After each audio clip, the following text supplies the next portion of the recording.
Good morning, everyone. My name is Brady Roberts with FMCS. I'm going to kick us off today with a brief roll call and then turn it over to Greg Martin, our head federal negotiator, for just a quick update before we start undertaking the tasks of the day. So first off, representing business officers from institutions of higher education, we are joined by Joe Weglars.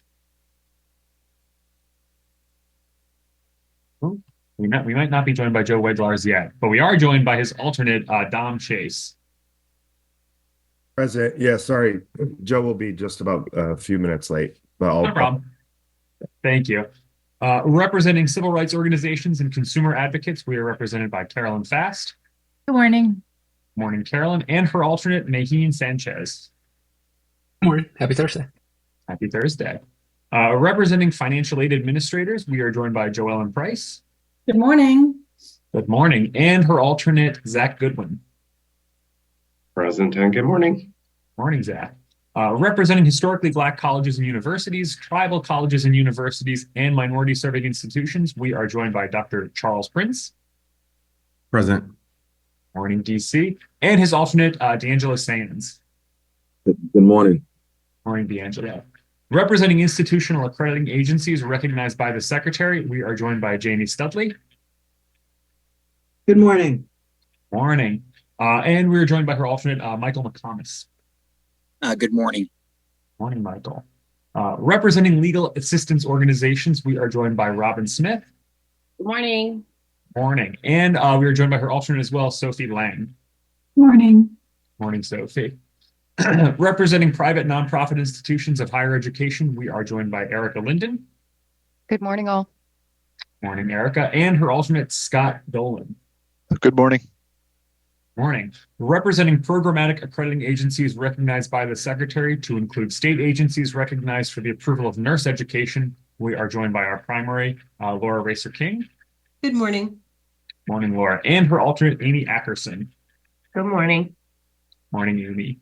Representing proprietary institutions of higher education, we are joined by Jillian Klein. Morning. And her alternate, David Cohen. Good morning. Morning. Representing public four-year institutions of higher education, we are joined by Jason Lorgan.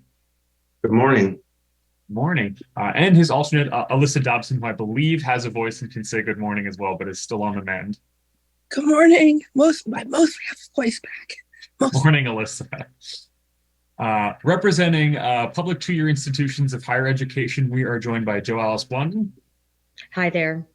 Good morning. And her alternate, Michael COC. Good morning. Good morning. Representing state attorneys general, we are joined by Diana Hooley. Present. Good morning. Morning, Diana. And the alternate seat for state attorneys general is still vacant. Representing state officials, including state higher education officers, state authorizing agencies, and state regulators of institutions of higher education, we are joined by John Ware. Good morning. Morning, John. And his alternate, Rob Anderson. Good morning. Morning. Representing students or borrowers, including currently enrolled borrowers or groups representing them, we are joined by Jesse Morales. Good morning. Morning, Jesse. Welcome back. And her alternate, Emmett Blaney. Good morning. And last, but certainly not least of our non-federal negotiators, we are joined by representing U.S. service, military service members, veterans, or groups representing them. We are joined by Barmac Nassarian. Good morning. Morning, Barmac. And his alternate, Ashlyn Haycock Lohman. Good morning. Good morning. Representing the Department of Education in the capacity as head federal negotiator, we are joined by Greg Martin. Good morning. Glad to be with you all. Morning and welcome back. And Greg, I'm going to turn it right over to you to introduce the rest of your team and give a brief process update before we begin discussion today. Oh, thanks very much, Brady. Good morning again. It's great to be with all of you. I'm very sorry about my absence yesterday. I was without power, and though it has nothing to do with these proceedings, huge shout out to all the men and women who work on the lines and restore power. When it goes out, you don't realize the civilizing influence of electricity until you don't have it. So I just want to say, for anybody listening who have family members involved in that line of work, they're doing a great service for humanity there. This morning, I'll first introduce the federal team here, which would consist of our counsel for today, who will be Donna Mangold. Good morning. She'll be with us. Hi, Donna. How you doing? Okay. Good morning Great. to everyone. And our subject matter expert, who will be handling most of the discussion related to issues involving accreditation. That's Mr. Herman Bounds. Hey, good morning, everyone. Hello, Herman. Hey, good morning. Great to have you with us. Before we go back into our discussion about accreditation, I also want to thank my colleague David Mosser for his participation and for what I'm told was an excellent session yesterday on return to Title IV funds. I'm sorry I didn't see it, but again, my thanks to him for doing that. Today, before we get started, yesterday, I know we had, again, I wasn't privy to it, but we did have a discussion of accreditation issues initially. Our initial, and as you know, we proceeded in a way that was a little bit different from what we did with the other papers. And some of that had to do with the fact that when we were discussing how to proceed with these, we realized that the accreditation proposal was somewhat larger, more detailed than the other ones were.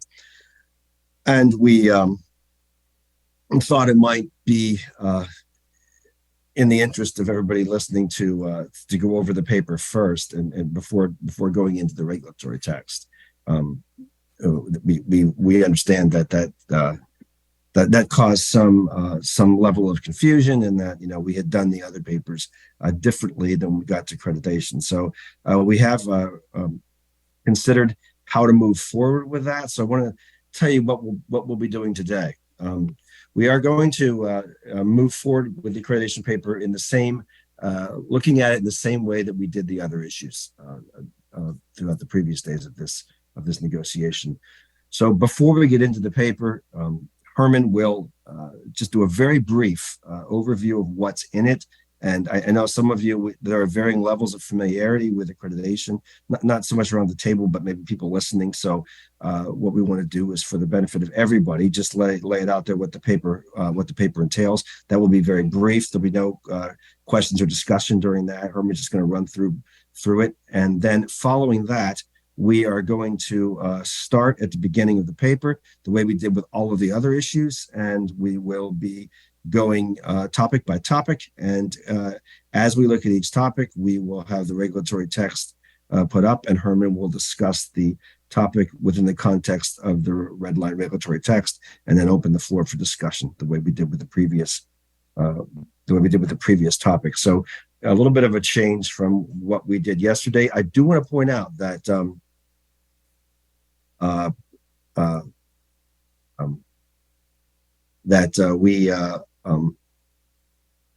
have a limited amount of time today, and so our facilitators are going to be attentive to that and move us through the topics. This is not in any way an attempt to circumvent discussion or prescribe anybody. We want to hear what everybody has to say. We want to look at each topic fully, but we do want to cover all topics. We also have some questions for discussion in this issue paper, where the department did not provide draft regulatory text or red lines, but we want to discuss those anyway. So in order to make sure that we have time to do that, we're going to have to limit, unfortunately, the amount of time we can spend on each topic. Understand that this is only the first round of negotiations. We have 2 more following this. So there'll be ample opportunity for every point in this paper to be discussed. Getting back to the earlier question of the department won't be providing any additional material today as far as remaining questions are concerned. Rather, what we propose to do is to deal with any of that as we look at each individual topic. So sort of going back to the format we used for cash management, R2T4, etc. So with that said, I will turn it over to Herman to begin just his brief overview of the document. Herman? All right. Okay. Yeah, I am off mute. So yeah, we're briefly just gonna kind of go over the areas that we didn't discuss yesterday. And then I think we're gonna go straight into uh, uh, the reg text. So we would be I think we left off, we would be at the recognition process. And as you know, if you have the issue paper up, if you can scroll down to that section, we just proposed some major changes here. Our goal was to, streamline the recognition process, separate some things down, and then work on the timeline a little bit there. But again, we'll get into the details there when we get to the reg text. The other section there that we'd be looking at would then be the we have a crosswalk there for I think you can scan down a little bit. We have a crosswalk there that basically where we have discussion in 602, and there may be a relative regulation that's relative to Title IV eligibility. We wanted to provide that information so that accrediting agencies would kind of be aware of how some of the regulations in 602 really rely on some of the information that's in some of our eligibility regulations. And then the last thing here is part 604. I'm sorry, I'm going really fast. The last thing here that we're going to talk about is 604. And that was our attempt to take the regulatory criteria, the criteria that was contained in a 1969 Federal Register notice, move that over into a regulation and kind of update that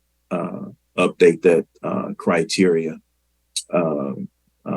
to better contain some of the requirements that we have for some of our other state agencies. So that's an attempt to move that over. So with that said, that's kind of where we're left. After that, after we get through all that, then we would go down to I come back to the discussion questions. I think that order is right, Greg. So I guess now we are ready to go straight to the reg text. And we can do that at this time. And I think we go back up and start with the very first. I think it would be representative of the public. And we had a lot of discussion on this yesterday. We also said that we would take into consideration maybe taking a look at, looking at timeline, the family member requirements here, and also taking a look at affiliations. But again, I'll open it up for discussion. But I think we kind of covered this area pretty well yesterday.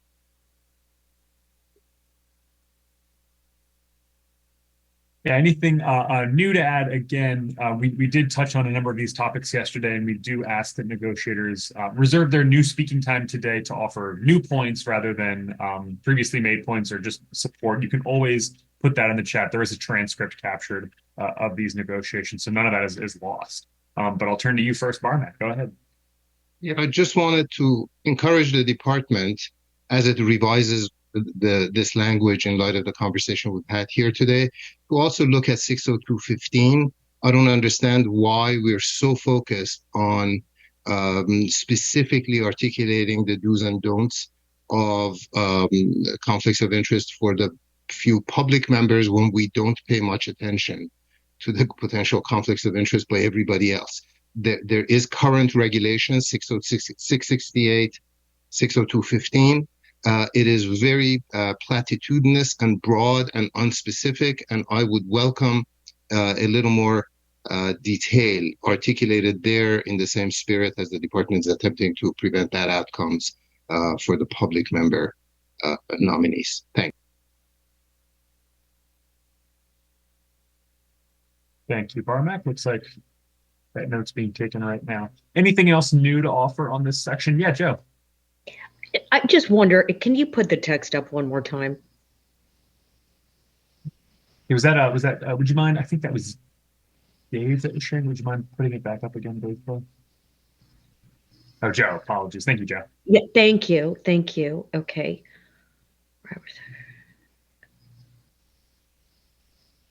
Okay. Okay, thank you.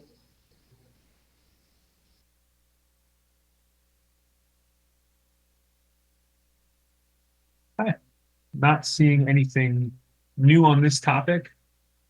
Thank you all. Greg and Herman, do you want to take us to the next section? Yeah, it looks like the next section would be 60210, I believe, Federal Link.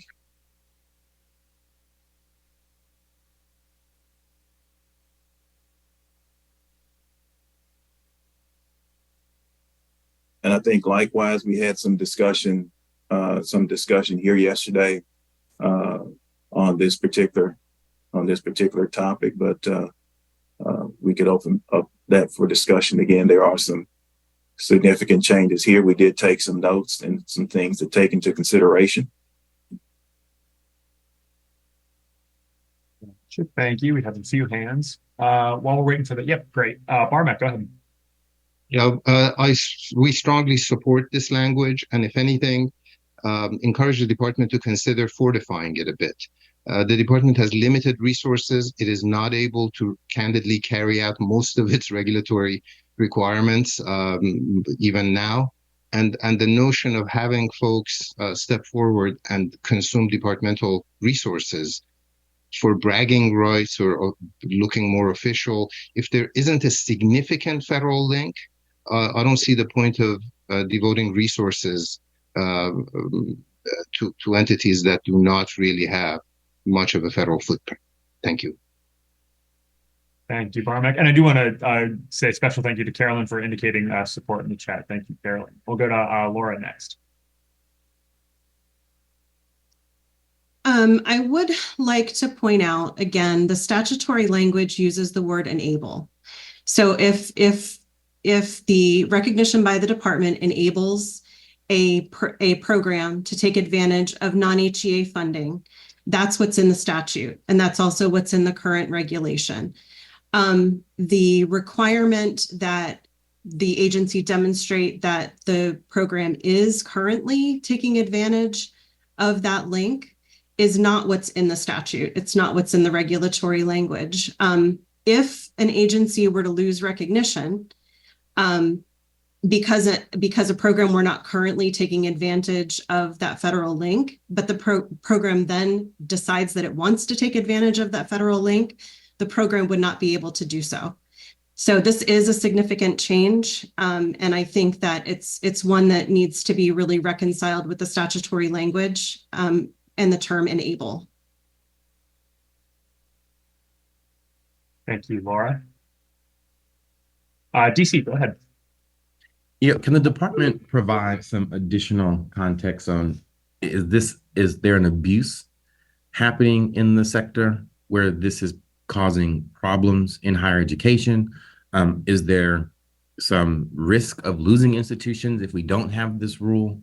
Can you provide some specific examples or details without naming names of agencies exactly, how this is really going to help the sector be better or the department be better at governing higher education?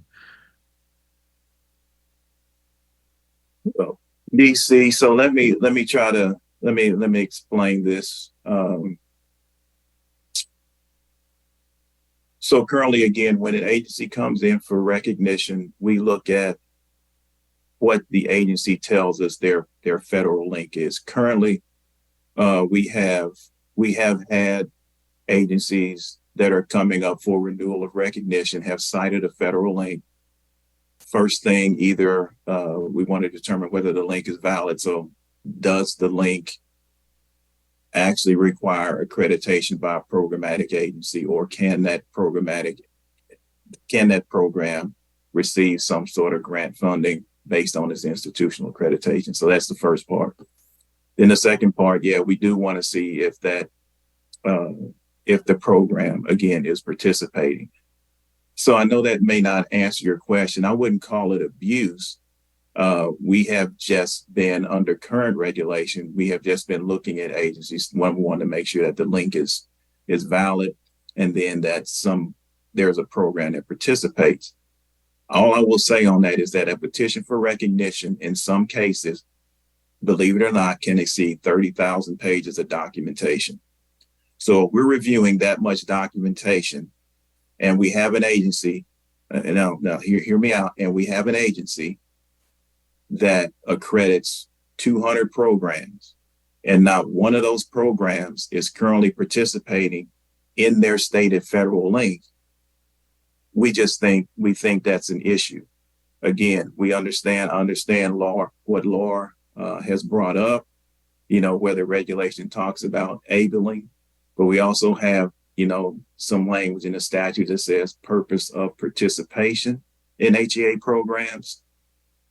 But again, we're going to go back, we'll take this back and we'll talk to our legal folks, and then we'll come up with we can come up with some amendments if needed, but that's about all I can say on this particular topic. Okay. Thank you both. Carolyn, go ahead. I just wanted to mention that the statute requires recognition for agencies to be for the purpose of participation in programs under the Higher Education Act or in other programs administered by the Department of Education or other federal agencies. So this is a statutorily based suggestion and very much grounded in the language. And also it makes it's sort of a common sense sort of proposal that the department want to expend its resources on reviewing accreditors that actually accredit HEA programs. Otherwise, it seems like it's a real waste of time and effort by the department.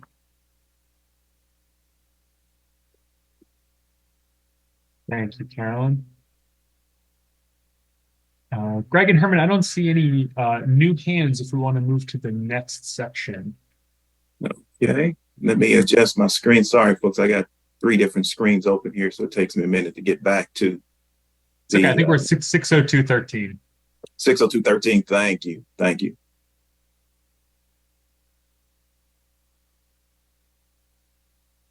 We didn't have a lot of discussion on this one yesterday, but we had a few comments. Again, we said we would also,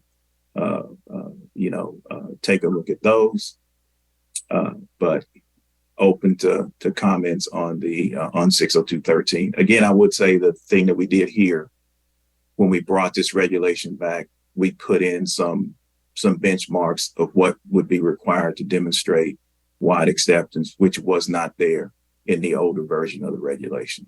And I'll leave it open for discussion.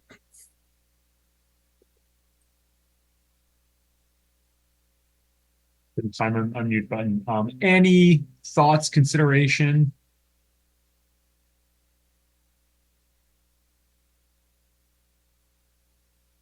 Laura, go ahead.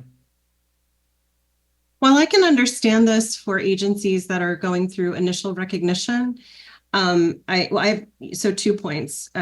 Agencies that are going through initial recognition, I can understand needing to demonstrate being widely accepted. To me, for agencies going through re-recognition, this seems like kind of a, I'm trying to think of a nicer word, but maybe a useless requirement. Any agency is going to be able to get these letters. It's just paperwork that we have to do. It's burden on whoever we're asking to do it. It's not, it doesn't seem like a very useful way to demonstrate acceptance of the agency. I mean, if the agency is accrediting programs in its profession, in my case,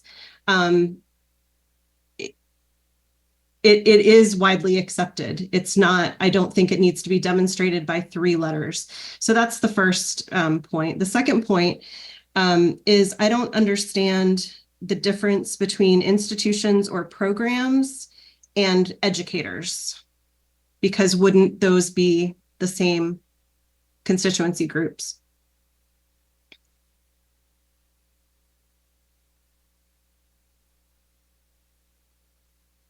I'll let other folks, I'll come back to that question, Laura. I'll let other folks if they have hands up, and then I'll come back and answer that for you.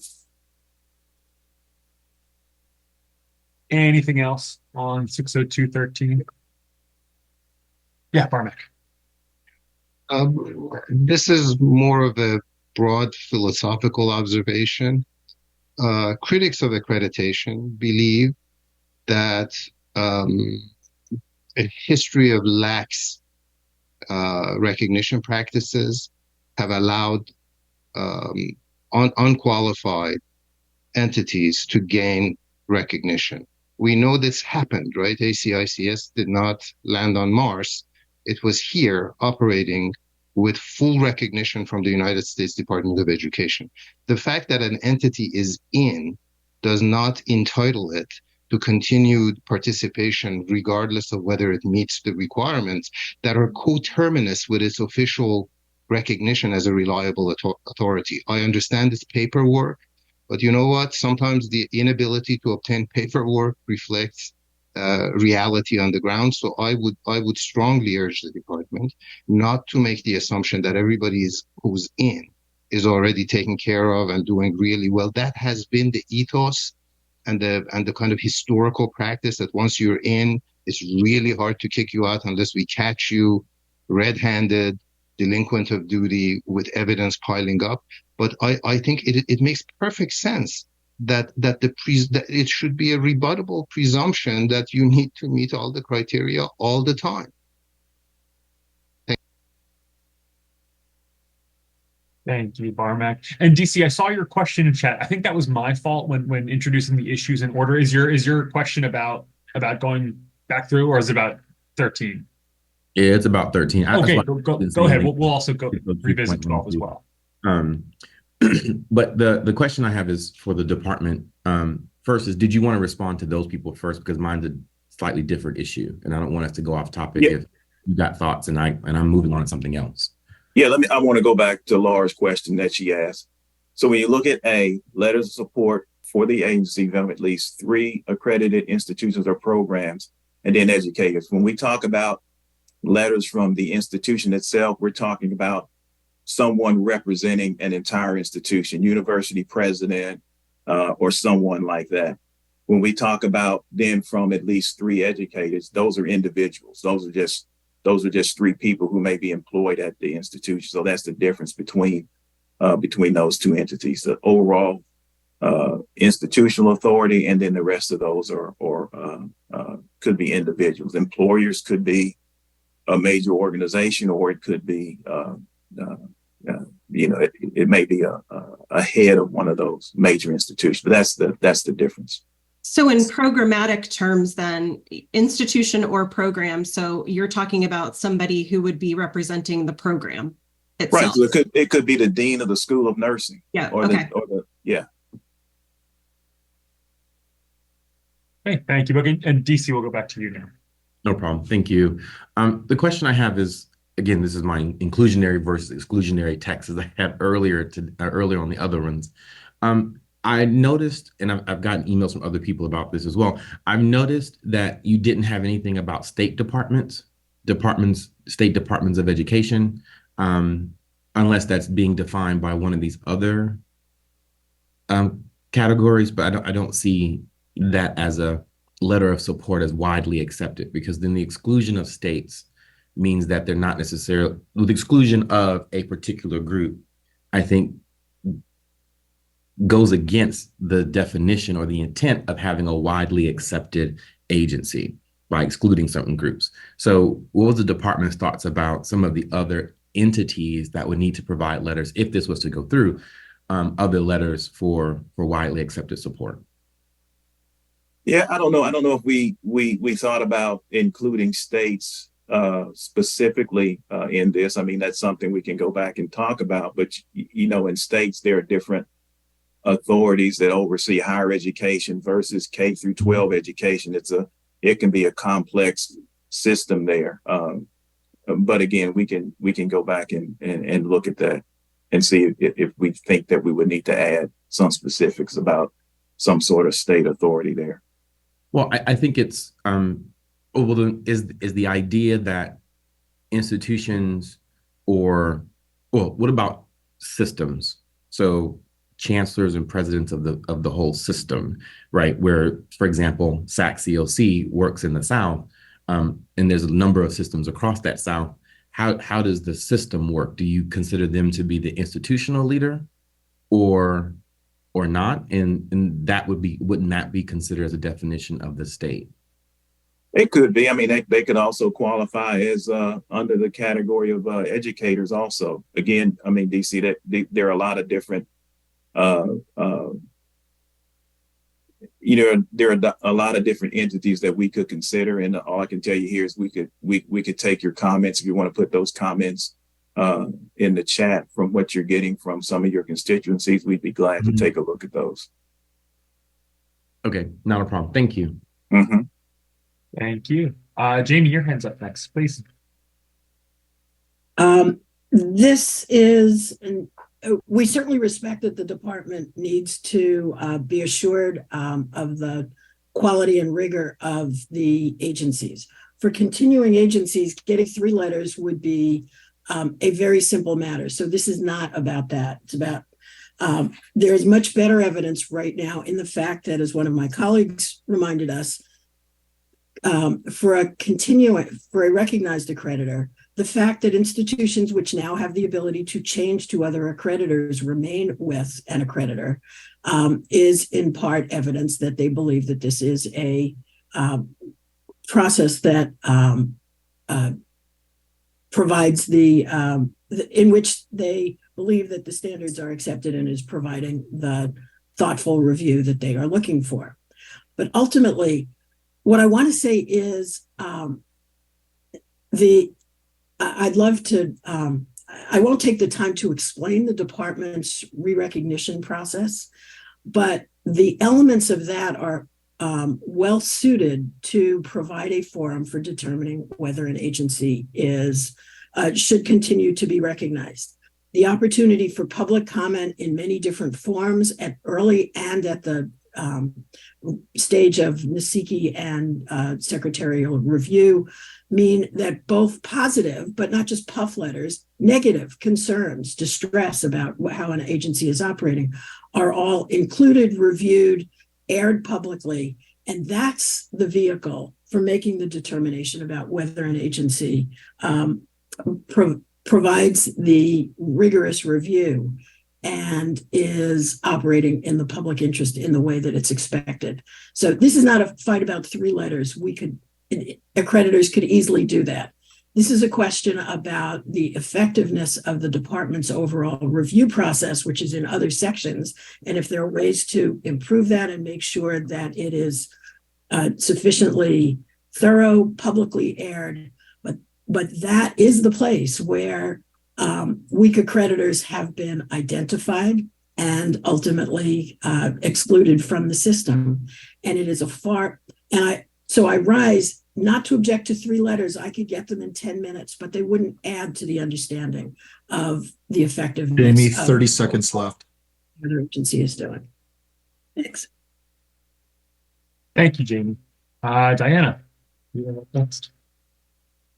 Thank you. We just want to also echo the concern of, the idea that the accreditors need to continue to be, monitor compliance, not just at the initial accreditation stage, but as to the ongoing. And I don't think that I'm hearing it really too well.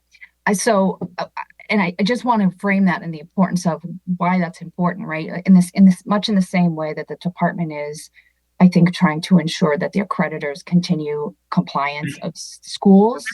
It's just as important that the department continue their, oversight and ensure that accreditors remain in compliant throughout the time that they're recognized. It can't be overstated the importance that the accreditor's role is supposed to play. They're the folks that are supposed to have some of the earliest insights into problems that are going on at the schools.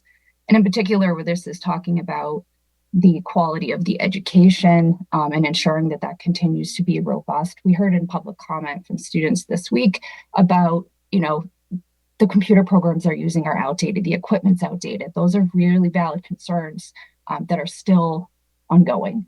So I just wanted to make sure that we're thinking about this in the context of, their role and the impact on students.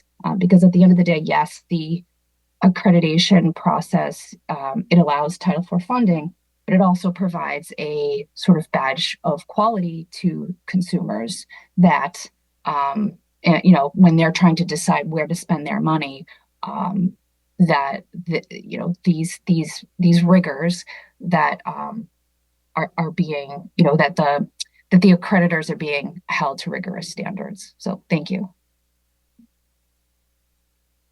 Thank you, Diana. DC, I have your hand up next. Thank you. I just 2 points. The first one is around this discussion of the letters.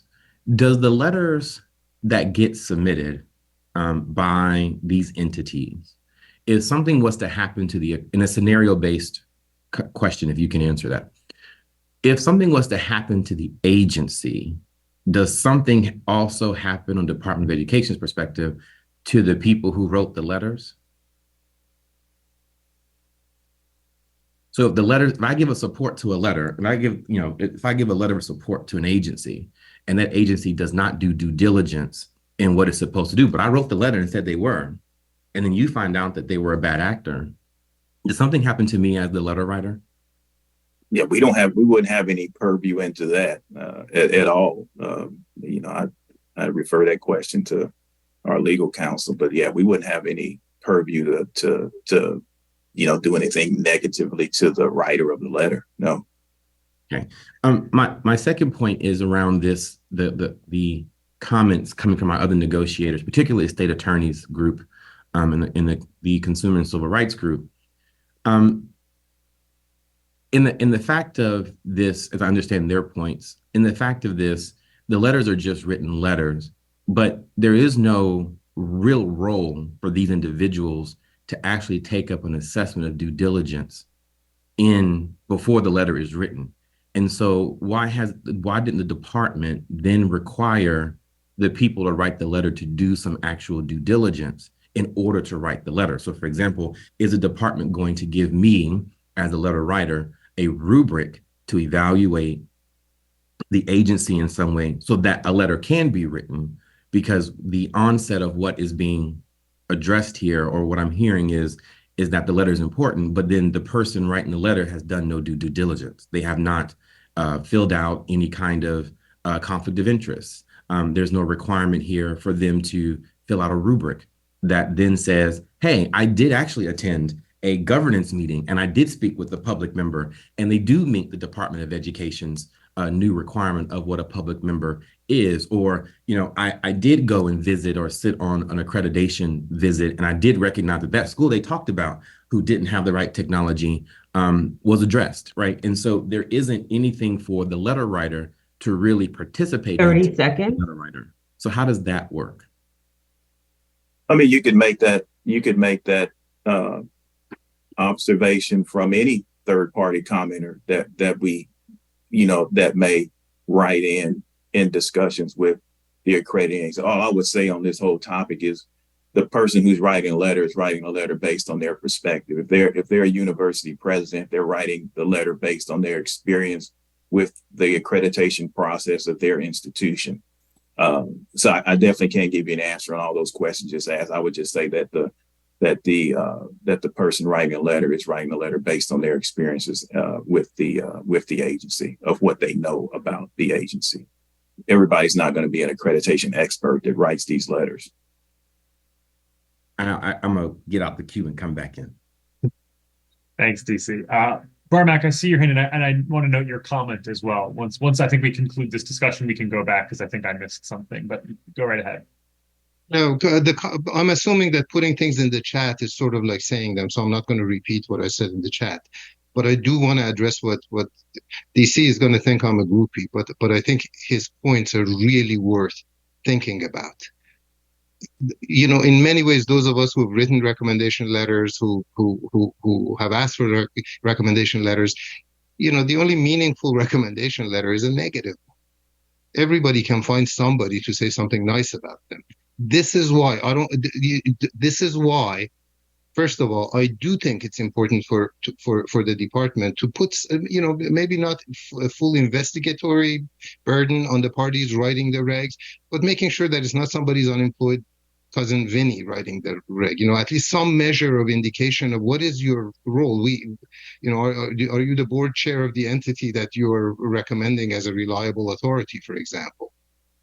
So that's an important point. But the other point I want to make is DC's observations here indicate the importance of soliciting negative information about agencies, complaints, information that should be acted on, that the department currently has a process where the public has to have a 2-year lead time before the agency comes up for review to submit information. The whole system is tilted in the direction of saying yes, as opposed to actually doing any meaningful, timely, substantive due diligence to catch things as they are happening.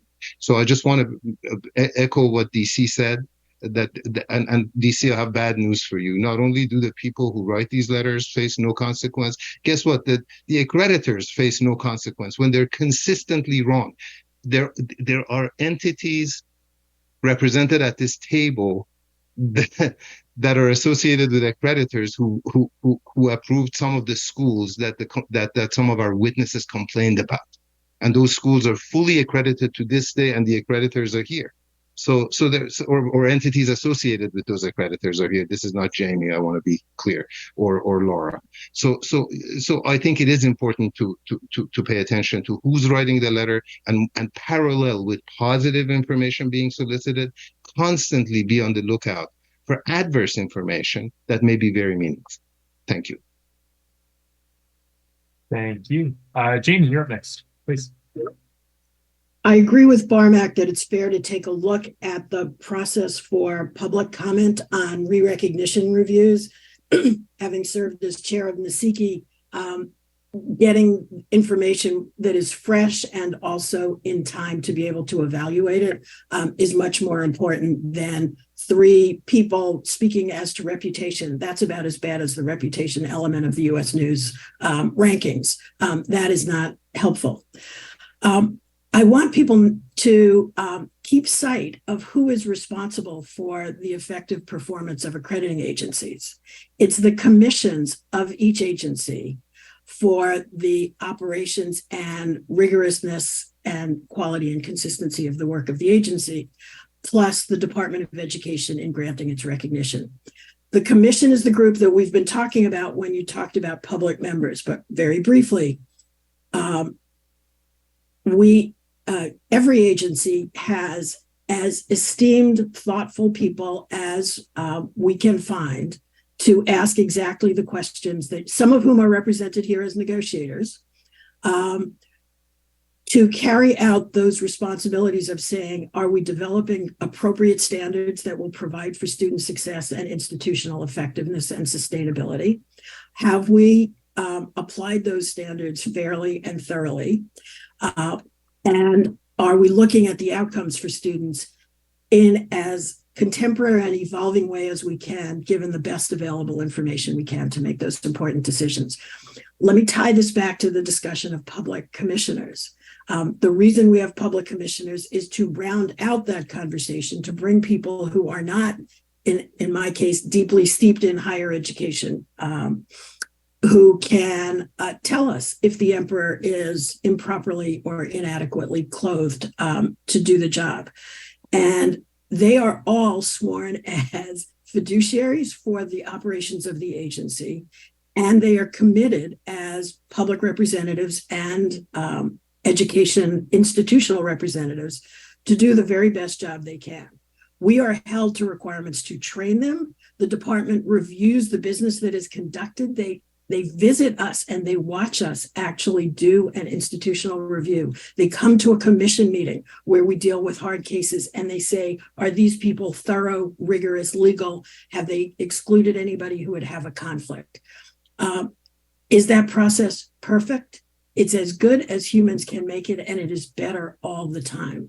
But I think it's important to remember that where the real quality control happens is at the commission level, for the quality of the decision making, and the department 30 making seconds. sure that the commission operates appropriately. And we are aligned with you in wanting to make those as good and strong as they can be. Thank you, Jamie. I think DC, you'll be our last spoken comment on this. Of course, you can keep the dialogue going in chat, but I do want to we do need to go back because I did miss something as you noted. But go ahead, DC. Actually, that was my question. How much more time are we allowed to this discussion before we move on? The question I do have is has the department given thought to, if it is insistent that they want letters of support, if those letters of support could be submitted during a renewal process that is not driven or conducted or asked of by the agency, but ultimately asked of the public by way of the department as part of the application process, where there is undue influence by the accredited agency itself, if that makes sense. I mean, we have, real quickly, I know we need to move on, but we DC, I think the process you're talking about, number one, we have the third party comment process, which we announced through Federal Register, which we get comments.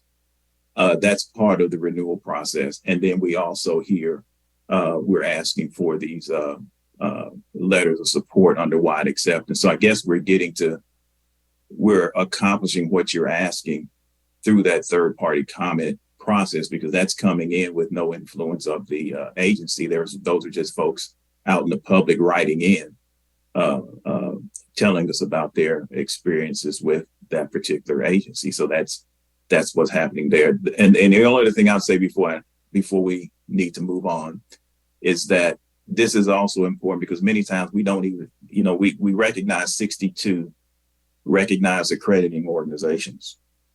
We don't always get third party comments on those agencies. Many times we don't get anything. So that's why we also think that this section is important, at least to get some letters giving us indication of an agency's performance. That's all I want to say. And then we can move on to the next section. Great. Thank you all for that discussion. And actually, I think we're gonna go back one section. I was following the issue paper ordering and not the reg text. So Joe, if you wouldn't mind resharing your screen of the reg text on accreditation and scroll back up just a little bit. It's the section immediately preceding 602.12. Yeah. Yep. Yeah, expansion of scope. Yeah. Sorry about that. No, that's my fault. It's completely my fault. Yeah. All right. I think we can close out the screen share whenever folks get a chance to read through, and then entertain comments, questions, clarifications for the department of the committee.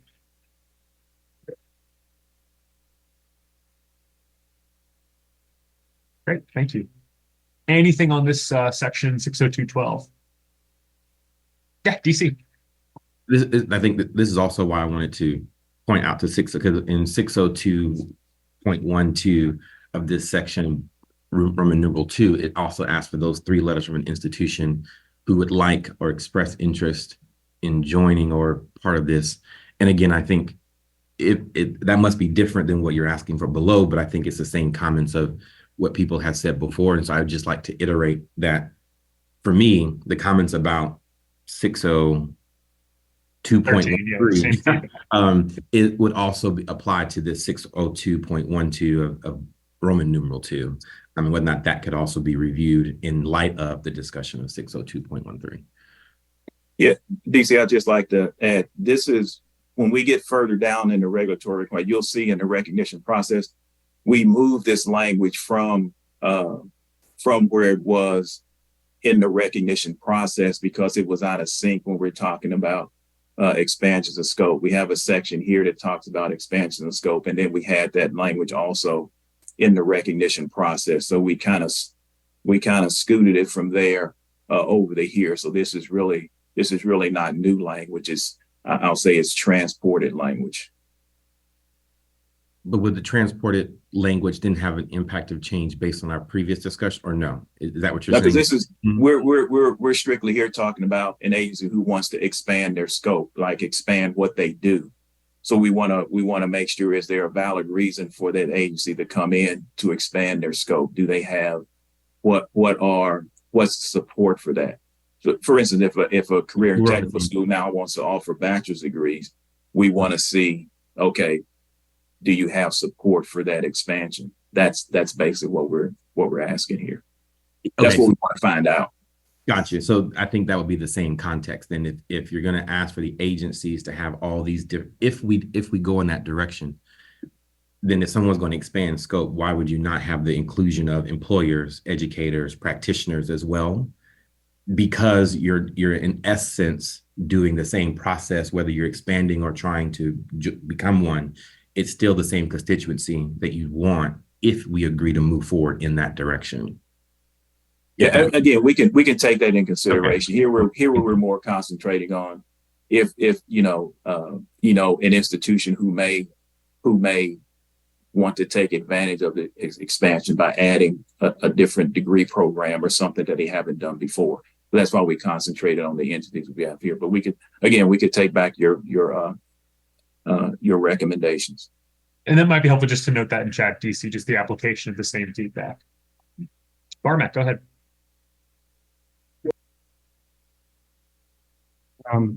One of the most obvious defects of our quality assurance regime in this country, by the evidence of how many horrible programs have existed. I won't comment about the ones that continue to exist, but by the evidence of the billions of dollars of loan discharge, we know that really lousy programs enjoyed accreditation and participated and in Title IV programs and victimized people. But one of the fundamental drivers of that horrible process is that we honor the rituals of accreditation in writing, but are oblivious to the fact that they are purely decorative and that accreditors actually don't do the things that they say their standards require. So it's sort of like the North Korean constitution. When you read it, it's wonderful, it's democratic, it's lovely. It's just one little detail they don't follow. It's really a different thing labeled as a People's Democratic Republic or whatever. So in that spirit, I think we need a lot more specificity than just simply state the reason for the expansion of the scope. I want to see a market research, some sort of data that indicates there is a need for this. And more importantly, what is the likely expansion? What are we talking about? Is it just, 2 more programs, or are you today, and this is based on history, I won't name the recognized accreditor, are you today an entity with a whopping budget of $4 million a year who's going to be accrediting entities whose general counsel's budget is significantly larger than your entire budget? So I want to see more specificity. And then on Romanet 3, explain whether the agency must expand its resources to support the expansion. So if they say no, we're done.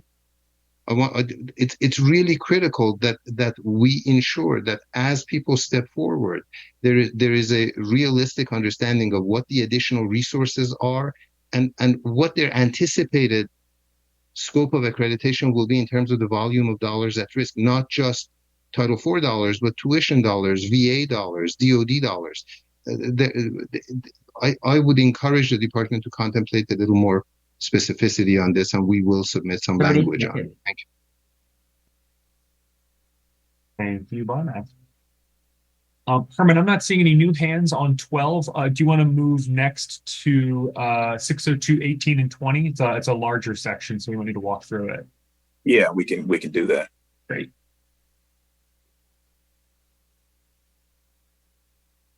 And let me get down there myself.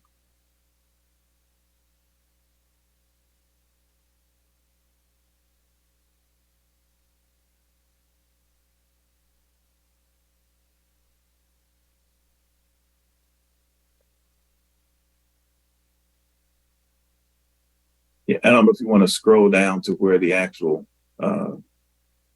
we're at some of the, So anyway, there are a lot of changes that we are proposing in this section. I'll just open it up for comment, and then I kind of explain our reasoning After that, I think this section here, well, I'll do a brief. We consider this section under C as really not being needed, since this whole section is about consistency and decision making. We think you can accomplish the requirements in C here actually under B. We think agencies have the flexibility to do this now, so we remove that. And then if you want to go down to D real quick, and I'll open this up for discussion for folks. D, we thought this would be better suited to be moved over under 60220, which is where enforcement of standards. We've also found in several agency submissions of renewal petitions that there was some conflating between the requirements of C with our extension for good cause requirement. So I'll stop there and open up for discussion on both C and D, because those are two pretty big sections. Thank you. Anyone want to offer commentary or questions on C and D?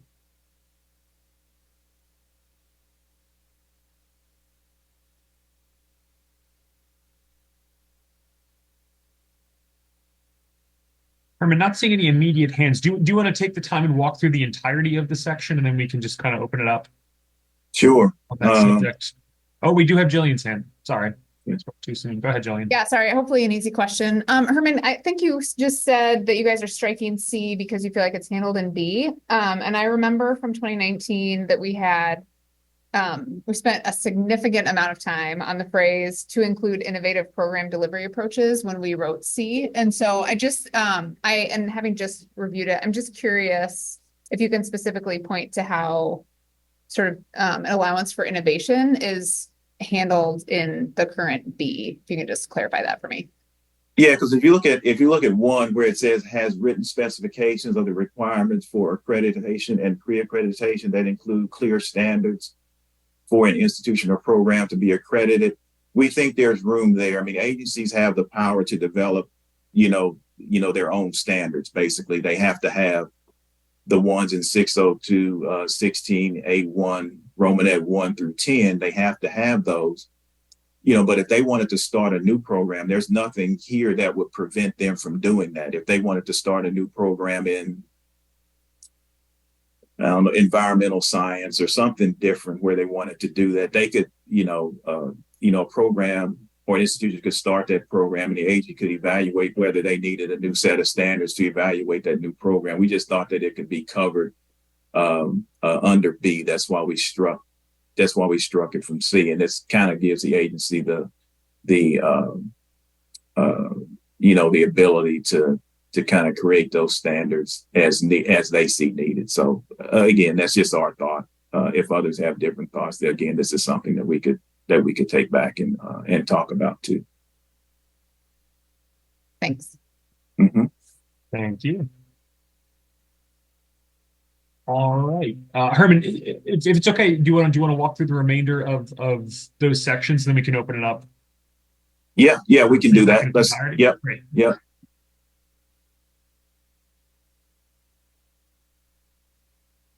So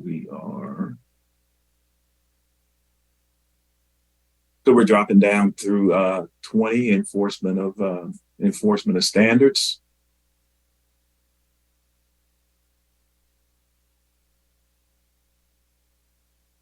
And we talked about this briefly yesterday, and we got some comments here.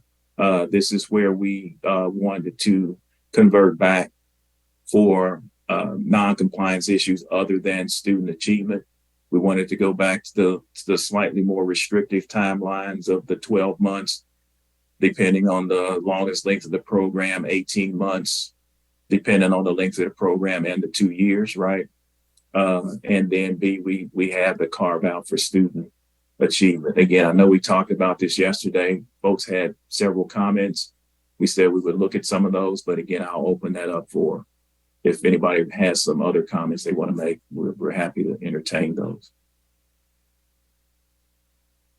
All right, DC, go ahead. Thanks. I think this was my question from yesterday that we said we hold off because it wasn't a gold question, but a process question. Particularly around the aspect of this, the student achievement. When I asked about this, it was why is this particular one focused on student achievement? And it may be because I don't see all the other regs around financial mismanagement or other forms of standards that need to be put into compliance. Why is student achievement being pulled out as that, or is the assumption that everything else in the standard is student achievement? Because that's what the business of education is. So I was just trying to understand, why not the other aspects of why institutions are failing compared to student achievement. Yeah, so let me, I hope I can explain this and answer your question. So remember, agencies have to have standards. And if you look at, again, 602.16a1 and you go to A10, there's like 10 categories there that we say an agency must be in compliance with. Compliance with student achievement is the first one. And then you go to, there's one, fiscal administrative capacity. There's recruiting, all those things. So here we've carved out, we said some of the non-compliance issues related to those things we think may be able to be handled as they were in the old regulations, meaning, they could probably be handled based on those old timelines. You get 2 years to come into compliance once the agency makes its decision. And that doesn't include the time that the agency is conducting their investigation of the program to ensure that there is, in fact, a non-compliant issue, maybe based on a site visit report or some information that they've received. That's what we're talking about there. Of those standard requirements, and keep in mind, agencies can have other standards that they have within their policies and procedures.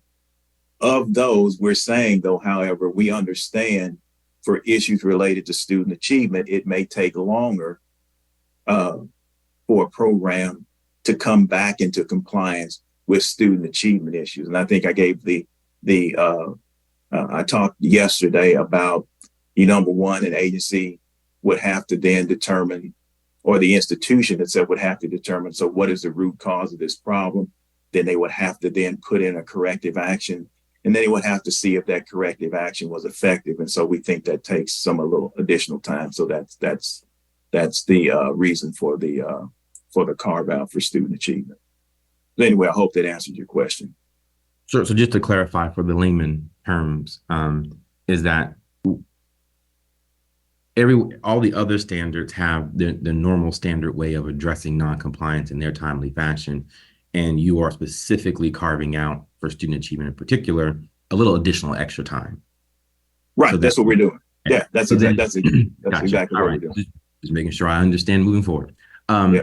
The aspect of this is, my question is this too much variation in this standard just because of student achievement versus everything else with non-compliance? Or is it we really should be talking about non-compliance overall as an institution and not carving out, which is the antithesis of what you're saying, not carving out particularly around student achievement, but all non-compliance that happens within an organization and reviewing that process or those timelines to a stricter timeline than what you're giving here? I mean, we took all that in consideration. I mean, I think, like I just said before, we looked at issues of non-compliance based on our standards requirements.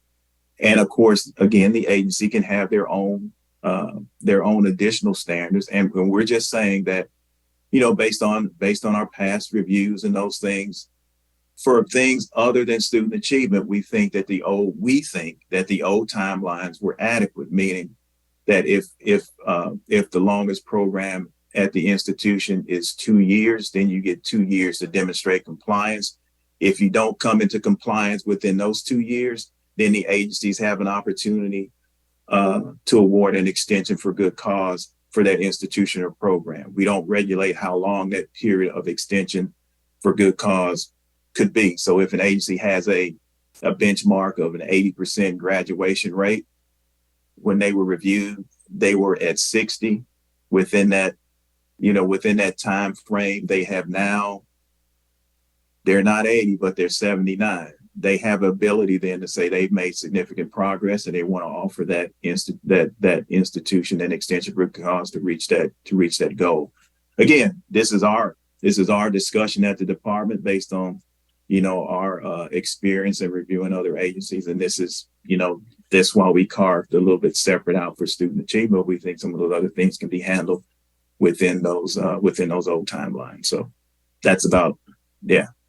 No worries. I think we would provide language looking at not taking student achievement specifically, but looking at all of noncompliance and shortening that time frame for institutions rather than extending it or taking out, because we assume that on student achievement alone, it takes longer to do that. We might be putting in assumptions about how to change or thinking about student learning in a way that takes longer to make a ping or whatever the case may be. In actuality, we want institutions to stay in compliance. And so maybe it's more so shortening the time frame rather than putting it longer. And so there'll be language coming about maybe making it 30 seconds. Longer. Yeah, look, there's no problem. That's why we're here discussing this issue. We're happy to take back any comments or any information that you have to help with this area. So we're definitely not closing anybody out here. Thank you both. Jamie, go ahead. Judgment and variation are inherent in the nature of accreditation, and decisions are made on the specific facts of the institution that the commission is looking at. So, for example, if there are deficiencies or non-compliance that is found that relates to quality of student program, or any of the kinds of things that Barmac has reminded us of, then the consequences and the action would happen on the very shortest possible time frame, consistent with providing due process to allow the institution to respond to the concerns found by the team or the commission.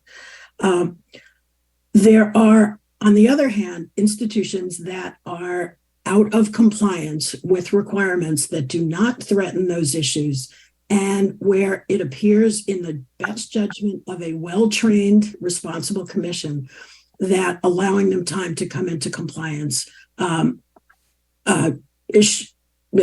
determine the appropriate amount of time that they should come into compliance. I thought it was a board that does not have the full diversity of skill sets that you'd like them to have, or that hasn't been trained in strategic planning.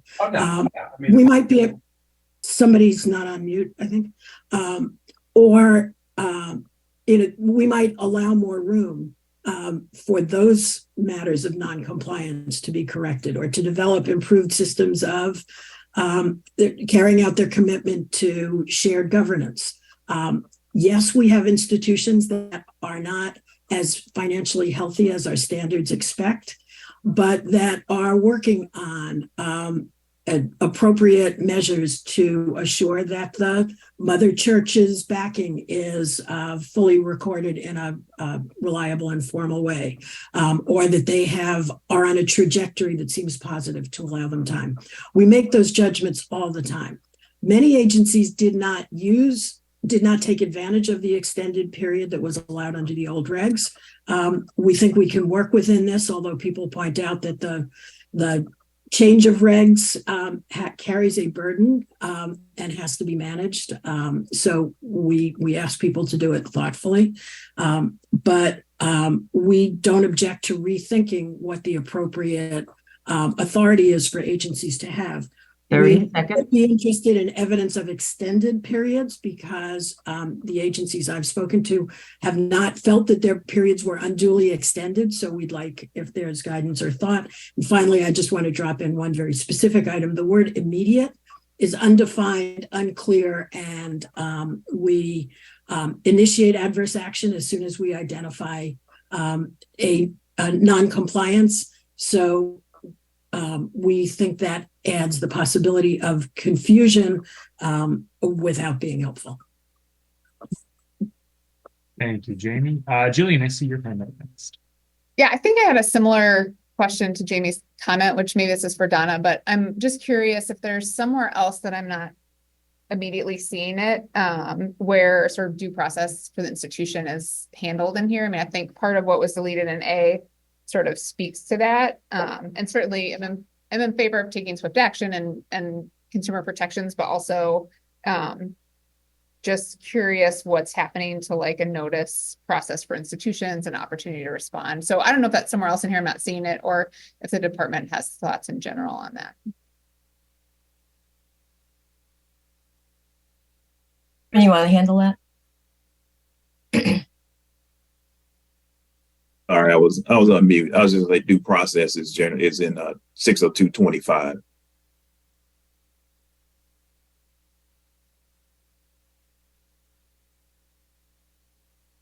I'll take a look and hop back in if I have another question. Thanks. Yeah. Thank you. Erica, go ahead. Just a question. I appreciate Herman's comments on the department's perspective that the flexibility to support innovation is already covered in B1. And I guess I just want to ask, are the accreditors feeling like that language gives them sufficient flexibility if C is removed? Just a question about interpretation. I appreciate, Herman, where you're saying it's if there's other administrators who would in the department who would feel the same way in terms of that flexibility. Thank you. Thank you. Oh yeah, Greg, go ahead. Yeah, just one point of order. Whenever placing anything into the chat, if you're referencing a regulation, we would appreciate if you include the entire regulation, not just the sub paragraphs, because that way, when we go back to look at these, right now we know what you're talking about, but a week from now, it would really help if we had the entire regulation. So just conform to that convention if you would. Thank you very much. Thanks, Greg. It's a good clarification. Yeah, the transcript has timestamps, but it doesn't necessarily capture the full context of when the comment was made. So as much detail as you can put in there, it's helpful. Anyone else? Jillian, did you want to, are you still looking at the regs, or did you want to speak to this section? No, I think I'm good. Helpful, okay. As long as what I'm understanding is that 60225 would apply back to this section that talks about immediately initiating actions and sort of timeline expectations for institutions. So thanks for the clarification. Okay. Well, Herman, I'm not seeing any new hands. Do you want to continue walking through the reg text? Yes, sir. Sounds good.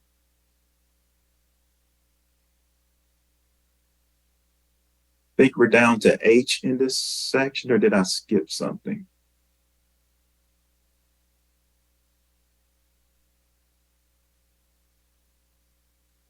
I think you're good for H.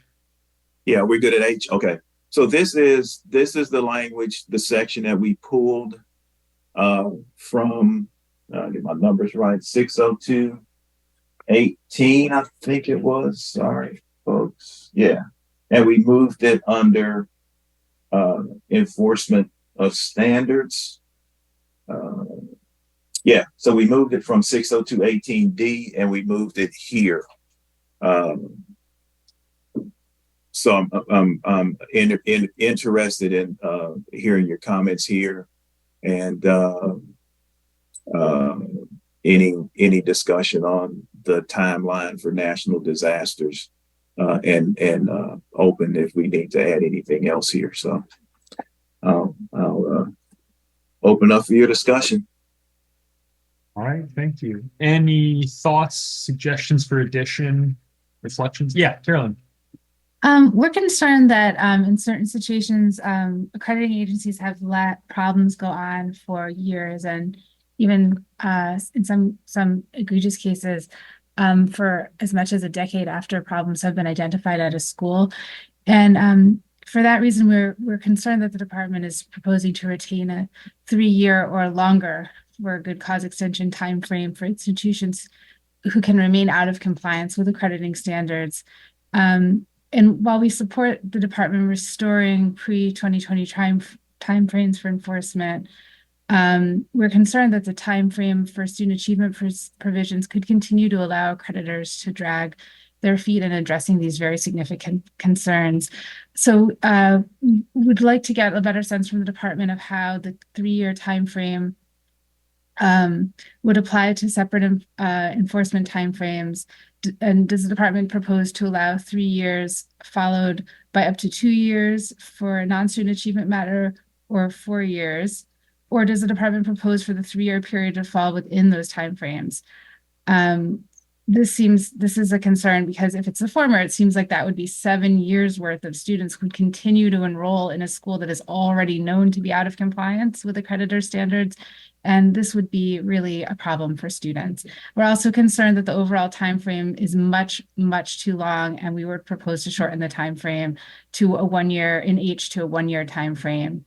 We're going to be submitting language about that if we haven't already. And I guess that would be essentially my questions and concerns. We know that there is a significant problem with institutions being out of compliance for many years, and this is a problem because it directly harms students and taxpayers. Brady, can I address her question? But yeah, because they were quite extensive, and I don't want to lose my train of thought. So if you remember, H is only related to specific circumstances. So it's only related to when there's a national, those things, national disasters. It's specifically related to those things that we have listed there. So you have to look at that separately from the enforcement timelines that we talked about earlier. We also talked about earlier that an agency, and I'll have to scroll up to find the exact language, but it also talks about, if the program does not bring itself into compliance, the agency may award that institution or program an extension for good cause. Those provisions are totally separate from this one. So you're still looking at what we're proposing, anything less than student achievement, anything other than student achievement. We're still recommending the 1 year, depending on the length of the program. And then the extension for good cause would fall in if the agency thinks the institution or program has made significant progress, they could award that extension for good cause based on the agency's commission and what they think about the particular institution or program. Again, I just want to reiterate that this provision here, H, is solely related to these special circumstances. So that's why I was saying before, if folks think we need to increase this list or discussion on if 3 years is not long enough. I think that we talked about that a little bit yesterday. That's the only reason I'm reiterating that. So I just want to make that clarification. Thank you. That's very helpful. But just to be clear, that means that this would be 3 years in addition to the existing period of time. So up to 7 years before a school would be required to. No, not at all. If there was no special circumstance, meaning if the institution is non-compliant because of I'll just use the first one, natural disaster or catastrophic event, this allowance is separate from any of the other reasons for non-compliance. This only comes into effect when we're talking about these specific things. That's why we tried to move it here, because that's what was happening previously when it was over in the other section. Agencies were kind of conflating the purpose of this particular provision. This is only related to an institution where these things may be happening. Does not add on to the additional time for, say, an institution or program being non-compliant for student achievement. They still have to meet our recommend, the regulatory language that we have put in here. This would not even be effective in that case. So this doesn't add on to the additional to any non-compliant time. And I hope I make that clear. Okay. Thank you. Any other thoughts or comments on this particular section? If not, Herman, do we want to reshare the reg text and go on to the next section? Yes, sir. Sounds good.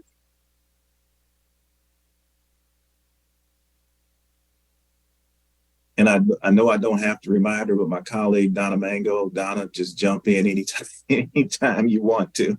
If I miss your hand, I am going to apologize.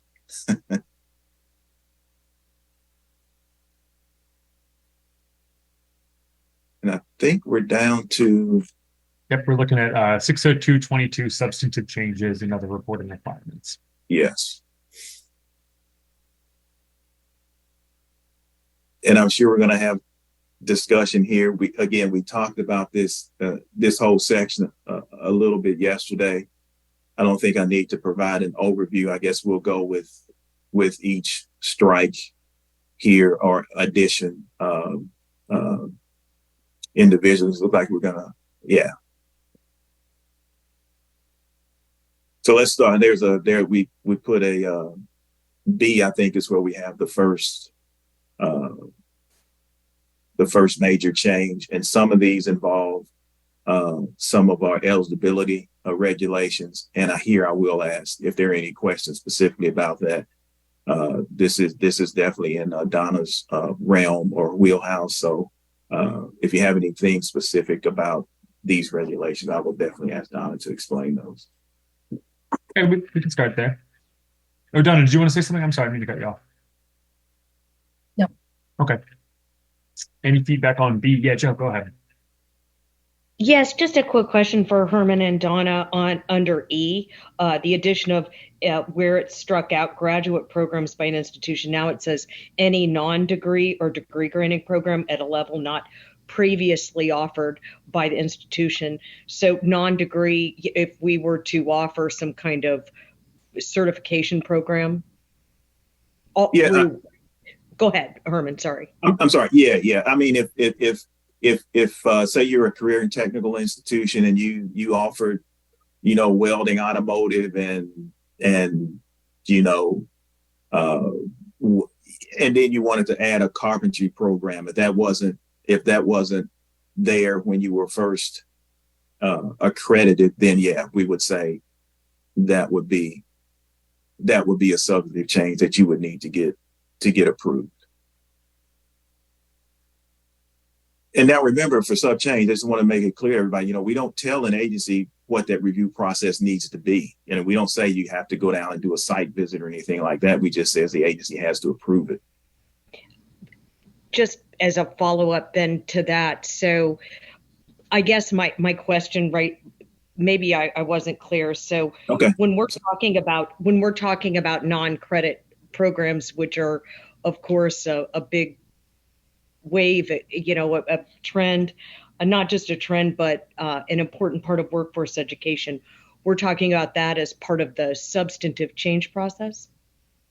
Right. If you're talking about D, where it says the addition of any non-degree or degree granting program. Yes. Yeah. Right. At a level not previously offered. So at a level not previously offered. That's correct. I'm sorry. Yeah, that's correct. Okay. I may have a follow-up. Thank you. Okay. Thank you both. Jillian, we'll go to you next. Yeah, just some clarification on the distance ed portion, of course. So one just point of clarification. So is this what I'm reading? So existing C, an institution, if they're planning to offer distance ed for the first time, that would be considered a substantive change because it would be a different method of delivery. And then under D, they would go through the sub change process again when they are offering more than 50% via distance education. I just want to make sure I'm understanding that correctly. Is that correct? Yeah, let me look. So under C, under C, there were really no changes there. So it's additional programs that represent. That would be, just to clarify, that C handles like I'm an institution that's never offered distance education. Now I'm going to offer distance education. Sure. So C would trigger a sub change. And then a similar sub change would get triggered again when I have more than 50% of my. That's correct. And really, I want to go back to the previous question. When I made the example of offering a new program, that would fall under C. Instead of I think the question that Joe answered. I just want to make sure I made it correct. Yeah. So basically, yeah. So you've been approved. An institution has been approved to offer distance, and if that first approval of distance at the program, there was less than 50% of distance being offered. Once you then reach that 50% threshold, there would need to be another review of that of that institution. Now, if that first approval, you were already over if the institute was already over 50%, I mean, if they were offering a program 100%, then D would not be effective at all in that situation. And again, I'll let my colleague come on if she wants to add. Yeah, Donna, I see your hand is raised. Go ahead. Yeah, I just want to cross-reference that this relates to 34 CFR 668.8M, which deals with the eligibility aspects of it. So you may just want to also take a look at that provision. Okay, thanks. And then, so on the new D, because I think we talked about this a bit throughout the week in terms of just what we're talking about in terms of distance ed programs, since we know many institutions offer like a hybrid course or program, might be helpful. I'm curious, and also just might be helpful as a cleanup to language to be clear about if you're talking about like how hybrid courses or programs, for example, are handled. So is this talking about just courses or programs that are offered 100% online? If you're offering a hybrid course or a program where part of your course is online and part is on ground, how does that trip this or not? I just think there's some lack of clarity in here that would maybe make it more useful for institutions and accreditors. I don't know that I have a perspective either way, but I think just as we've been talking about throughout this week, I think it's important to account for sort of the variety of different ways that distance ed gets infused through programs and institutions now. And we can take that back and talk to our colleagues like Dave Musser and others on how we might be able to clarify it better. Okay, thanks. Yeah. Thank you. DC, go ahead. Online between these two documents. Question is I'm getting this question too. Is the department also open to the changing the percentage of the threshold?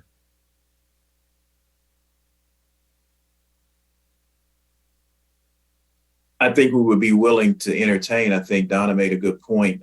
Since this also,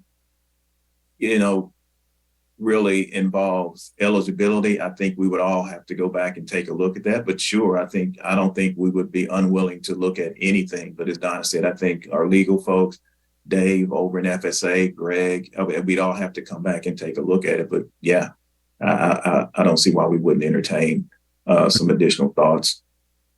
And has the department had a discussion in recently to get to this point around whether or not they have an interest in moving that threshold up or down, knowing that what we've been through with COVID and everything else, and now the new space to be online, hybrid, and those other questions, has there been internal discussions where the department would rather see things up or down, the percentage go up or down? Well, I don't know about that, but I can tell you the reason, our whole reasoning for putting in this percentage is we just think that, if an institution had been offering, say, distance at a, 10, 5, 10, 20% level, when you reach that 50% threshold, that really, we think deserves a new look. I mean, that's a significant increase. So that was really our reasoning or thinking behind even putting these requirements in the first place. So yeah, so there was considerable consideration in coming up with the 50% number. Is there room for some other discussion? I would just answer your question overall. I would just say yes. Thank you. All right, thank you. Jamie, go ahead. A few different points. I'd like to draw in, so I won't repeat the comments I made yesterday about the 25% of content, which, depending on how it was interpreted by the department and what its meaning is, it strikes me as risking being a break on course improvement and updating, the kind of updating that's exactly what we expect to be sure that the program content is useful, relevant, effective for reaching the learning outcomes. Second, and I will say we are looking hard at this one because it's got a lot of different ramifications. It connects things like the distance definition relates to lots of other sections. And in trying to shift toward looking at outcomes and understanding whether students are really learning and what part modality might play.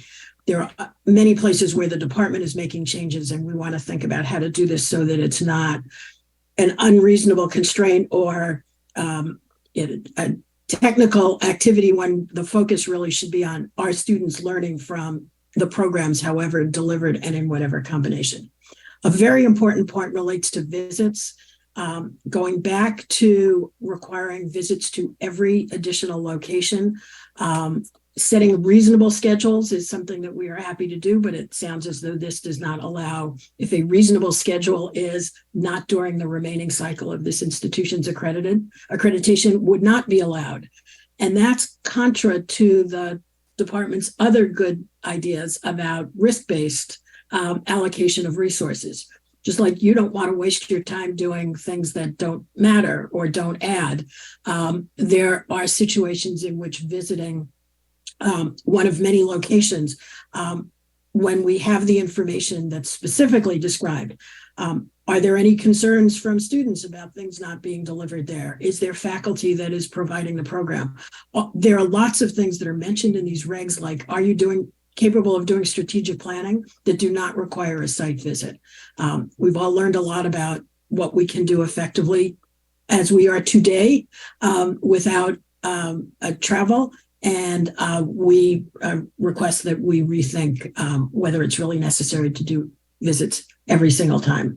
And finally, item B, small b, simple reference about the additional requirement to report to the secretary when some changes are approved. An accreditor would take into account the status, non-compliance concerns, basis for a probation or other consideration. And we don't think we're uncertain whether there would be value added by this additional reporting requirement. Thank you all. A couple hands. Jillian, go ahead. Sorry, it's a super big section, so I'm just kind of working through as I go. So I was going to say, if folks do have other questions about this section, we're kind of going down, so feel free to queue if you have additional questions about this section. Yeah, I think not dissimilar from Jamie's comment. I'll try not to be duplicative, but and maybe the department talked about this yesterday, so apologies. But in terms of the rationale on about the 25% more the content of the program, and I understand.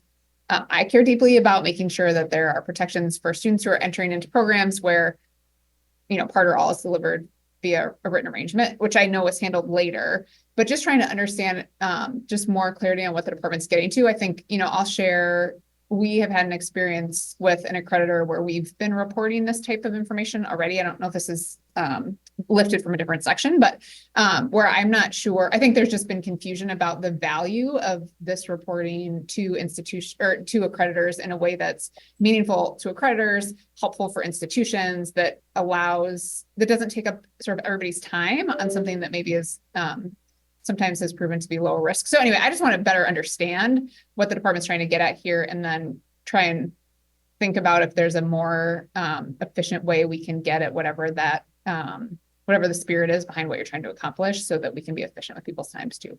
Hopefully that made sense. Thanks. Yeah. All of these came about, based on internal thought and internal conversations. I want to make it clear that there were a bunch of folks kind of looking at these things when we put it into place. Again, we just thought that the 25% change in the clock hour program, could be significant. If it's a program that, had maybe licensure involved or something. Sorry, I'm asking about the next one. I'm sorry to cut you off. I'm actually asking about the next one about I. So the change in content. Yeah, not the credit hour. Same analogy. We just thought that the 25% or more of the change of content was significant, and wanted the agencies to be able to take a look at that. Again, we don't tell agencies what their sub-change reviews have to be. They can be a paper review based on their experience. They may come back and say, some agencies may have come back and said, no, we don't like this. We just thought that it was important for the agency to be able to take a look at that and evaluate that. That's really best answer that I can give you. Again, we're open to hearing other discussions about that percentage or whether, folks out there think that's important. But, that was our reasoning behind both of those, G and I. G and I.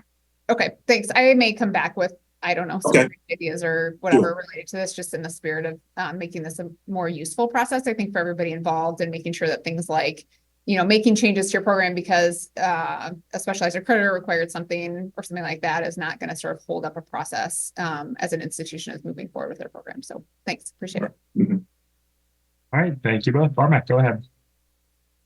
I just want to understand operationally what recourse the department has if it turns out that an accreditor is actually not doing what this regulation requires them to do. And I'll just because Jillian was on I, I'm on that page. I'll look at L, which requires an evaluation and verification of the following: academic control. This is in case of additional physical locations. Academic control is clearly identified, the institution has adequate faculty, facilities, resources. The institution is financially stable. What happens if an accreditor approves a substantive change when it either did not verify any of this or worse yet, approved it knowing that the institution is not financially stable, knowing in real time, in a manner that is known not only to it, but to the public and to the department. If the accreditor approves the change, is the only recourse the department has at that point is the recognition process and the renewal process, or is there something you can do in real time to catch that accreditor and say, wait a second, you are in approving this, you're out of compliance? Yeah, so let me give you a long, short answer to try to encompass our review. So under current regulations, if you look under 34 CFR 602.33, that regulation allows us to review an accrediting agency at any time during the recognition period based on information that we might receive. So that's our mechanism for reviewing an agency and bringing the agency in for a specific issue that we have has been brought to our attention. We currently use about 5 or 6 methods to gain additional information. I definitely won't go into all those here. So that allows for that. And then during the normal petition for recognition, of course, you all know that an agency has to provide information and documentation to demonstrate the application of these policies. So between those two processes, if we found out again that an agency had not accomplished one of these sub changes, then of course, the NSICI process, it goes through, and the agency can be found non-compliant by the senior department official based on our review, and then the agency can also have to then submit a compliance report depending on the severity of the issue. Just for point of information, have you had any such action taken on the basis of information coming in prior to the renewal process? Absolutely. Numerous occasions. Thank you. Mm-hmm. Jamie, do you want to just make a note of your comment? Just we might be able to address it right now. Sorry, putting you on the spot. Oh, you're muted right now, by the way. I might have set you up for that. I apologize. My editing comment or something else? The editing comment, because if you're correct, we can just make note of that right now. Right. My numbering's not the same as yours, but my editing languages, I see a section lowercase d, the agency may determine the procedures to grant approval. And then I see it jump to F in the way that it's redlined. Is that something was mine inappropriately, was that a slip on my part, or do other people have the same thing where where it leaps from a D to an F? Yes. Other people have that same? Yes. Yeah. Okay. We make a note of that. Thanks. It just, I wouldn't have bothered to raise it except that we were referring to things by sections and. No, I appreciate it. Thanks. Were there any other comments or additional feedback for the department on 60220? Can we put up in the page where Jamie is? So I think there's other folks that might want to see it. In the looks like bottom of page 26, I think, just so everybody can see where she's referring to. Yeah, go back. Yeah, there it is there. Okay. I just want everybody to be able to see it. All right, sir. That's it. We can go back where we were. Great. Thank you. Any additional comments? Yeah, Jillian, go ahead. Sorry. And I said this yesterday, so sorry, I'll say it super short and I can put it in the chat too. But I think on the section about deleting agency staff approvals, just in general, just would love to figure out if there's a happy medium there where if there's anything that we can think about that would make sense from an agency staff approval perspective instead of just deleting the whole section. I think many of us around the table felt like that was largely potentially a good move, but I also appreciate that there may be some need to rein that in a little bit. So just wanted to highlight that. I know I said it yesterday too. Thanks.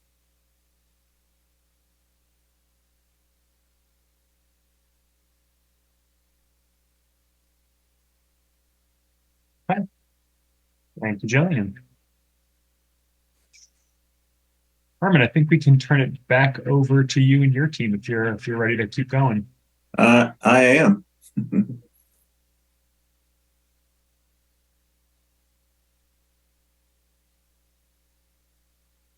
Okay, so where are we next?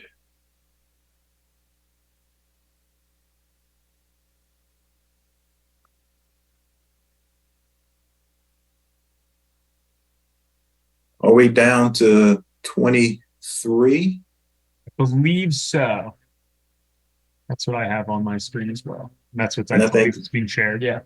Okay. And what time do we have now? 11:40? I have quarter to noon. So if we want to begin the discussion now, and then if folks have their hands up, we can just take a note of the queue and just pick things right back up once we return, if that's all right with you and everyone else. Yeah, that's good. That's good with me. And I know we went through 60222 pretty quick. So if any other thoughts come up, you guys can drop those in I know that was a huge section. So, but we are at C, basically where we're talking about our complaint processes and the changes we made here to kind of help determine what timely, fair, and equitable means. So I will open this up again for discussion. All right. Thank you. Any comments, questions, feedback on Section C, accrediting agency must propose red text? Yeah, DC, go ahead. On this one, the question I have is you state clear timelines, but in other regulations, you give calendar days or business days. And is the department open to redefining clear timelines to actually stipulating the days, like 30 days, 30 business days, 45 calendar days, or the case may be, to really be clear so that there is no ambiguity or interpretation based on whoever is in charge of agency of what a clear timeline is? I mean, we can certainly consider that. We just use the language clear timeline since, again, I've always said there's, 62 different accrediting organizations and how they handle complaints are kind of structured differently.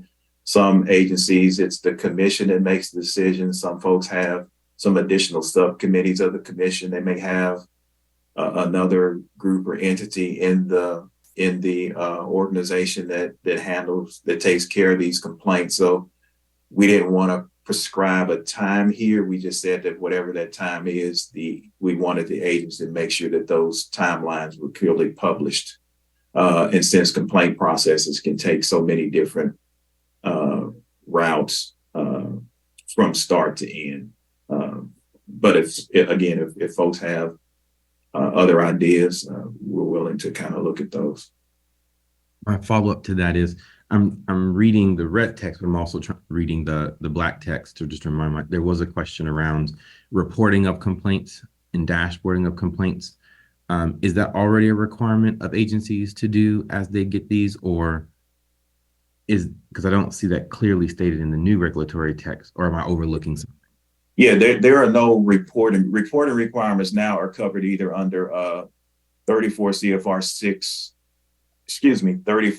602, 26, 27, and there's some reporting in 28. We don't require agencies to report the number of complaints that they receive or that they process. So that has never been a requirement.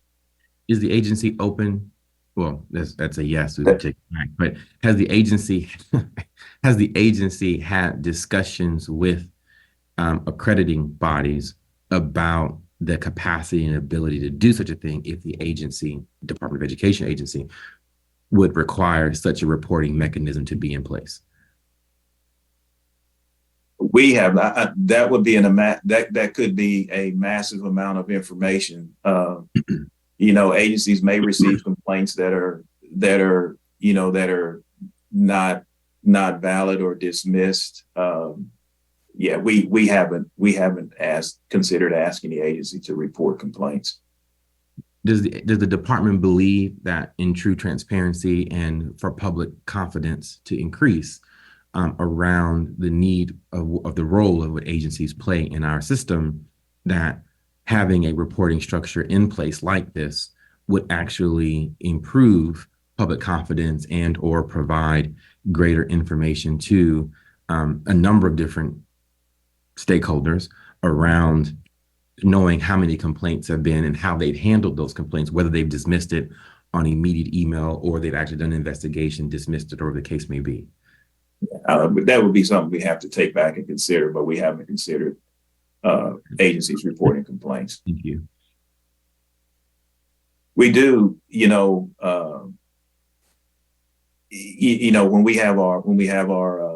when an agency comes up for renewal of recognition, we do discuss the number of complaints that we have maybe received from individuals who, may have filed a complaint against the agency itself, but we haven't considered that part of it at all. All right, thank you both. I think we'll have time to take Jamie, Carolyn, and Laura. So Jamie, we'll turn to you first. Okay, thank you. Many agencies, as we discussed just yesterday, have revised their complaint policies and have looked at it in light of the department's guidance and conversations with NACICI. And so I think there's been a lot of movement in the direction that the department is suggesting. The challenge of handling anonymous or confidential complaints remains a thorny one. And I think that it's something where we in the department can work together to consider the best ways to hear the content or make an appropriate judgment about whether to handle it as a complaint or as information to the agency that warrants consideration, whether it can be done best in the form of a complaint or another input. But we are trying to think of ways that we can hear that information from students, staff, and faculty who do not feel that they would be willing or comfortable to reveal who they are. But it's a sticky one. I want to distinguish in what you just said, Herman, between complaints about an institution that the institution is not meeting standards and complaints against an accrediting agency, right, which is made to the department. Right. Very specifically, the language does not technically follow. Since we are all here about technically following the requirements that are imposed on us, I think we just need a better way to say something about reasonable flexibility or the agency making efforts to accept and handle the substance of a complaint wherever possible. But telling us don't technically follow goes against all these other days of do technically follow all the rules. So that one's a little bit, I think there's a better way to express that point about responsiveness. And separately, as a non-regulatory matter, accreditors, to my knowledge, have always been willing to talk with the department and others who become aware of complaints and concerns, because the more we could know about the serious and justified 30 seconds. Complaints filed in very different arenas, the better we could spot patterns. One complaint tells me what that one complaint tells me, and it may open up awareness of a bigger set of problems. But coordination across the triad may be something we want to tackle outside the regulatory process. Okay. Thank you, Jamie. Carolyn. I wanted to express some strong support for the department's tackling this issue of consumer complaints. It's very important for accreditors to use information from the students who are affected by the institution's conduct as part of their review.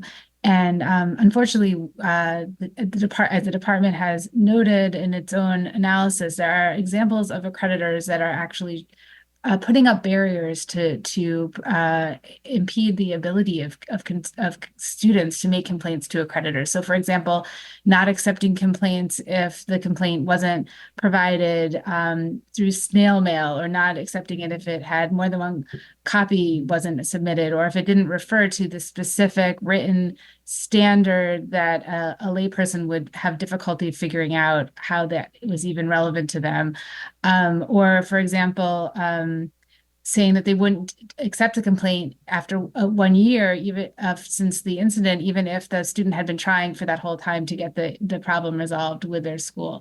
So there's a really significant need for the department to step in. Unfortunately, we've seen, because we've seen problems with the way accreditors have put restrictions on the ability of students to even make complaints.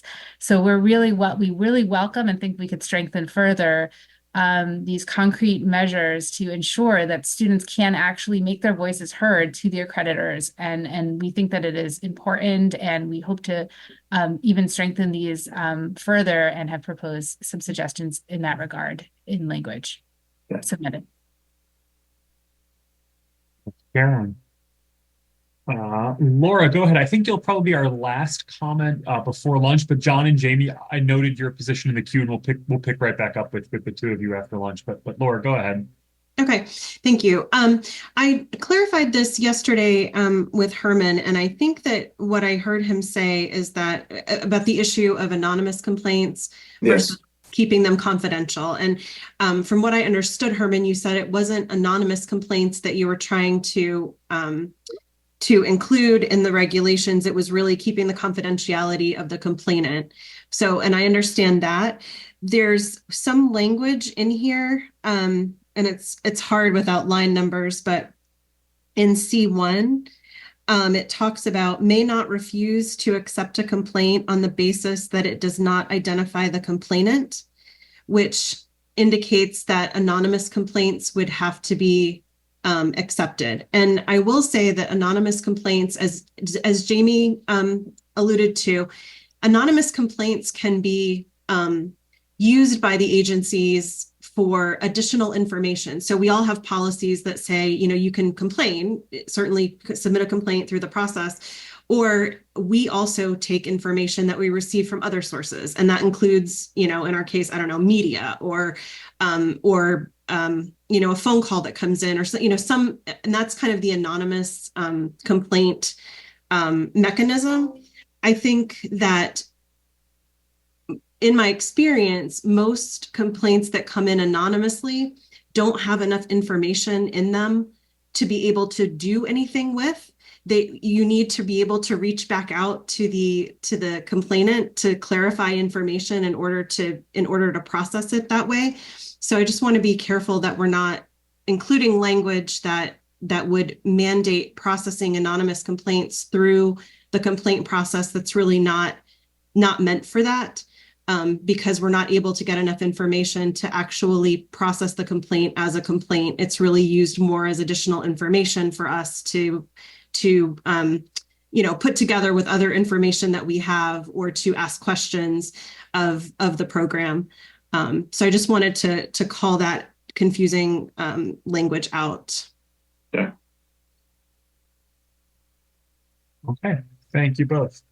I have 11:57 on my watch. If it's okay, I want to make a quick process announcement and then send you to lunch a minute or so early to resume promptly at 1 p.m. Eastern. So first off, thank you for all the dialogue today. It's been incredibly productive and helpful.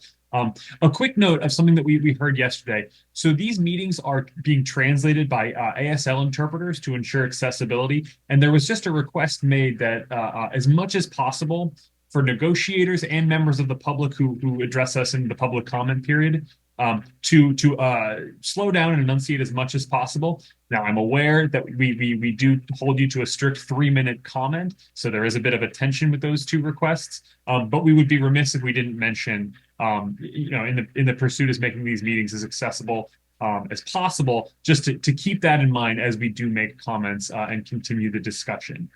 So again, I want to thank everyone. It's 11:58. We will pick back up at 1 with John and Jamie's comments. And thank you all very much for your time this morning.